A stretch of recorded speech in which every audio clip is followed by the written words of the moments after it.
Hi, welcome back to the basement. I'm Steve Lewis. When we last talked about Beach Boy album covers, we left off with 1976 and 15 Big Ones, with a cover designed by Dean Torrence, formerly of Jan and Dean, and his design company Kitty Hawk Graphics. I'd like to continue on this time with the two next Beach Boy studio albums, both of which were also designed by Dean Torrence and Kitty Hawk Graphics, and both of which could not be more different from each other. First of those, of course, is 1977's The Beach Boys' Love You. Now, my thinking on this album cover has evolved a lot over the years. When I first saw it, I thought it looked like a glorified doodle on graph paper, which I guess in some ways it is. I thought it looked unimportant. It made the album look like something you could easily pass by. It didn't have any sort of gravitas to it. If this had come out a few years later when 12-inch singles were popular, I would have thought this looked far more like a 12-inch single cover than an actual album cover. As I say, my thinking has evolved on this somewhat. As time has gone by, I think it's actually quite a good cover because it's very reflective of the music contained within. It's got a sort of a homemade look to it that really reflects the sort of homemade quality of Brian Wilson's music on this album. And I've really grown to love the color and the mosaic tile style of the cover. Like Brian Wilson's music on the album, you can really see the hand of the artist at work on the cover of Beach Boys' Love You, and I think that's entirely appropriate. As I've mentioned before, the music on the album and the album cover, I think, are both very close to what 10 years later we would have called outsider art. Also, I don't think it's intentional, but you may have noticed, or maybe it's just me, that these yellow sections in the corners tend to create a little optical illusion. The sides of the cover all seem to sort of slope inward. I don't think it was intentional, but something that I have always noticed. I wonder if anybody else notices that as well. Additionally, you get a nice inner sleeve. On one side, you get photos of the band both on stage and off, in what is billed here at the top as the Sweet 16 New Year's Eve concert and party. Now, presumably this is the concert that took place at the Great Western Forum in Los Angeles on December 31st, 1976. Pet Sounds, the fanzine of the time, was on hand to do a review of the show and also take these pictures. The pictures are credited at the bottom as photos by David Leaf, Lester Cohen, Lou Cohan, and David Miller, photos courtesy of Pet Sounds magazine. And interestingly for me, I never noticed until today that the address given for Pet Sounds magazine is 1546 Saltaire Avenue, number 7. Saltaire Avenue is a tiny little street in West Los Angeles. It runs parallel to Bundy near Santa Monica Boulevard. And I lived at 1560 Saltaire in the early and mid 90s. I know that neighborhood, and I know that 1546 Saltaire number 7 must have been somebody's apartment. Of course, I lived there nearly 20 years after this. Part of Pet Sounds magazine's write-up of the concert is reproduced and quoted in the Beach Boys in Concert book, and it sounds like it was a great concert. The band played a long concert featuring a lot of what we would now refer to as deep cuts. According to his review in Pet Sounds, David Leaf says, he never heard Carl sound hotter. His R&B gutsy lead vocal was a highlight of the evening. Brian strapped on the bass and led the band through Back Home. He also did a falsetto vocal on Surfer Girl. Billy Hinchy, pictured here, did lead vocal on Sail on Sailor. There's a strange photo here of Carl on keyboard. It's really unusual to see Carl behind a keyboard. Not sure what he played keyboard on that night. Apparently the concert ended with Dennis doing You Are So Beautiful, followed by Barbara Ann, rock and roll music, and finally fun, fun, fun. The concert went on late into the night. Carl led the audience through a countdown for the new year of 1977 at midnight. Afterwards, apparently there was a party. I've always loved this photo down here of Dennis and Alan, who are both obviously 3 sheets to the wind. Get a picture of Audrey Wilson there. A couple of the Beach Boys' wives, I'm not exactly sure who they are. Dean Torrance is pictured there. Looks like it was a fantastic and very late night for the Beach Boys. I don't really understand why, however, this is called the Sweet 16 concert. This would have been the 15th anniversary of their first official live performance, not their actual first live performance as the Beach Boys, but the one that they count as their first performance. Sweet 16 is obviously a snappier title than Sweet 15, but this would have been the 15th anniversary of their official live debut. You can also see that the Beach Boys are already making good use of the neon sign style logo that Dean Torrence designed for them as part of the 15 Big Ones album cover, both on stage and on the album cover. This, of course, will remain the Beach Boys' main logo from here on out. I think they also probably included these in-concert photos to remind fans that the Beach Boys remain a great live act. The other side of the inner sleeve, to my mind, is the most bizarre thing about the Beach Boys Love You album cover. It's a dedication to Brian Wilson. This being the most Brian Wilson-driven album since Friends, arguably since Pet Sounds, it's very odd to me that there's a dedication to Brian Wilson. You can imagine how strange it would be if a Beatles album was dedicated to John Lennon and Paul McCartney. It just kind of doesn't make sense. The dedication says, "To Brian, whom we love with all our hearts, we wish to express our appreciation and acknowledge your willingness to create and support totally the completion of these songs. We thank you for sharing yourself and your music with us and all those who love you as well. An unspeakable joy being with you in the expression of the music you put out there for everyone. Brian, we feel honored and grateful, and we love you.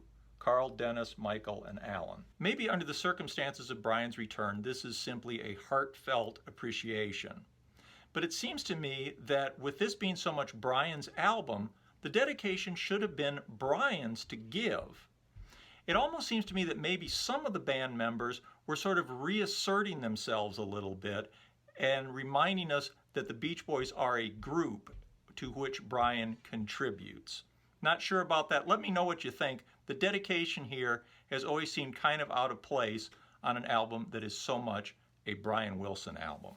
In the episode Beach Boys 1977 Part 2, I mentioned that more than any other Beach Boys album, the Beach Boys Love You has always reminded me of late nights. Certainly the subject matter of some of the songs is evocative of late nights, and I wondered if maybe this cover with its dark purple hues was also meant to intentionally invoke a late night feeling.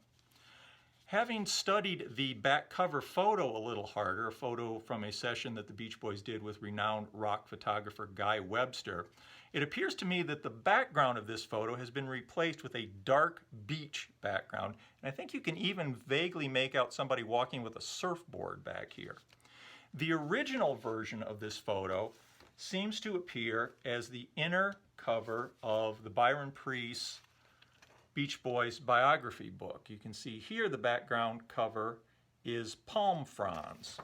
And the back of the M.I.U. album features a alternate version taken probably either a few seconds before or after, again with palm fronds and a very light look to the photo. And you can see here on Carl's watch, apparently this photo was taken at 11:39 in the morning. Anyway, it seems to me that this background was probably replaced with a dark background to invoke a certain different feeling from a bright picture with palm fronds. This was certainly one of the Beach Boys' most well-covered photo sessions. As I mentioned before, the Beach Boys didn't seem to do a lot of photo sessions, but when they did, they got a lot of mileage out of the photos. This particular photo session with Guy Webster seems to have been the preeminent Beach Boy photo session of the late 70s. These pictures appeared in a lot of different places in the late 70s and onward. Of course, Guy Webster was one of the great rock and celebrity photographers of all time. He had apparently started out aspiring to be a fine arts photographer until Terry Melcher had recruited him to do the front cover of the Ripcord's Three-Window Coupe album in 1964. And Guy Webster's arrival on the scene largely coincided with the evolution of rock album covers into an art form all their own, which he very much contributed to. For the Beach Boys, he contributed photos for such things as the Summer Days and Summer Nights album cover, all the photography for Smile, the photo that was used as the cover of Brian Wilson's autobiography, I Am Brian Wilson, And Brian Wilson also wrote a foreword to Big Shots, the photography of Guy Webster, which was published in 2014. He did many great photo sessions for other Southern California rock bands such as the Byrds, for whom he did the photography for the Turn, Turn, Turn album cover, and later the notorious Byrd Brothers album cover. He did the Fantastic Expedition of Dillard and Clark album. He did practically all the photography for Mamas and Papas album covers and singles and even solo releases. Pretty much anytime you see a Mamas and Papas cover, that's probably Guy Webster.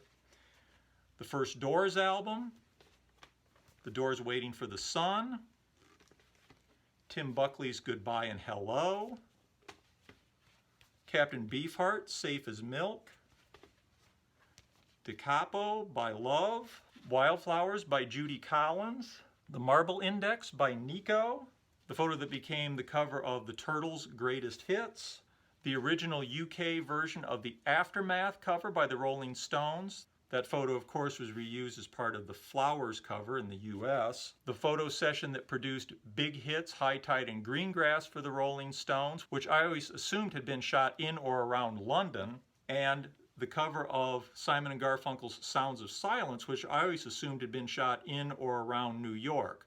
Both of these were apparently actually shot in Guy Webster's stomping grounds of Southern California. As I mentioned, the Beach Boys used nearly an identical photo from those Guy Webster sessions as the back cover photo of their next album, 1978's The M.I.U. album. Now, is this the worst Beach Boy album cover of all time? They certainly did stupider album covers, but this one is the most boring album cover, certainly in the Beach Boys canon, and I think it's the worst. It looks as if it could be a late 70s Soothing Sounds of the Ocean album. Now, maybe it's meant to represent a more mature Beach Boys, but to me, it's just plain dull. Like the Beach Boys' 1963 Surfin' USA album, it features a cover photo from Surfer magazine. But that photo at least had some drama and some impact and certainly has some period charm. This one is just dull and generic. The photo and color palette of this album has always looked to me like something that would have been a wall hanging in a very fashionable late 70s bathroom. The back cover, which seems to be used as the front cover in some reissues, is at least a nice photo of the band by Guy Webster.